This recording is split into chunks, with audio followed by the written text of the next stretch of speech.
বাংলাদেশের ক্রিকেট ইতিহাসে দীর্ঘ ৯ বছর পর টি-20 ফরম্যাটে জন্ম নিল নতুন এক সেঞ্চুরিয়ান। তামিম ইকবালের পথ ধরে এবার জাতীয় দলের হয়ে সেঞ্চুরি করলেন ওপেনার পারভেজ হোসেন ইমন। ২০১৬ সালে ওমানের বিপক্ষে তামিমের করা একমাত্র সেঞ্চুরি পর এবার সে তালিকায় যুক্ত করা হলো ইমনের নাম।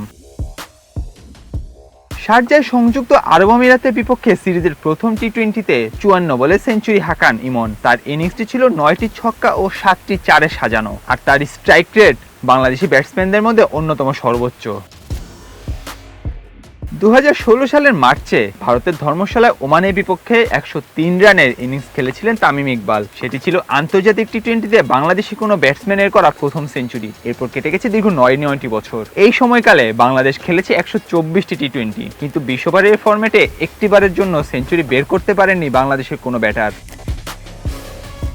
অবশেষে শারজায় গতকাল ভাঙল সেই ডেডলক। সংযুক্ত আরব আমিরাতের বিপক্ষে দীর্ঘ অপেক্ষার অবসান ঘটিয়েছেন ইমন। বাঁহাতি ওপেনারের ব্যাট থেকে ৫৪ বলে এসেছে সেঞ্চুরিটি। দিন শেষে জয়ও পেয়েছে বাংলাদেশ। পারভেজ ইমন নিজেই বহুবার বলেছেন তিনি ছোটবেলা থেকেই তামিম ইকবালের ব্যাটিং দেখে অনুপ্রাণিত। তার এই ইনিংসে তামিমের স্টাইল, একাগ্রতা এবং ধৈর্যের ছাপটাও দেখা গিয়েছিল স্পষ্ট। তামিমের পর ইমন যেন সত্যিকার অর্থেই সেই উত্তরসূরি হয়ে উঠছেন, যিনি বাংলাদেশকে টি-20তে এগিয়ে নিয়ে যেতে পারেন। এই প্রসঙ্গে ইমন কি বলছেন, চলুন সেটি একটু শুনে আসি। আলহামদুলিল্লাহ, ভালো লাগতেছে। সেঞ্চুরি হয়েছে আজকে। সো ড্রেসিং রুমে আসার পরে আমার মনে পড়ছে যে তামিম ভাই ফার্স্ট সেঞ্চুরি ছিল, সো এটা আমার সেকেন্ড ছিল।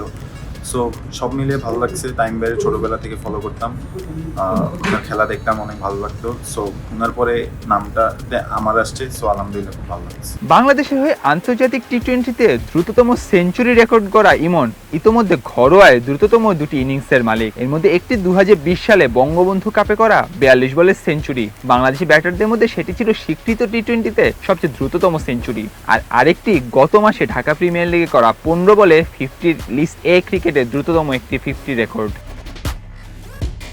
দর্শক, আপনাদের কি মনে হয় ইমন কি হবেন তামিমের উত্তরসূরি? কমেন্ট করে আপনাদের গুরুত্বপূর্ণ মতামতটি জানাবেন। নয়া দিগন্তের সঙ্গে থাকার জন্য আপনাদের ধন্যবাদ।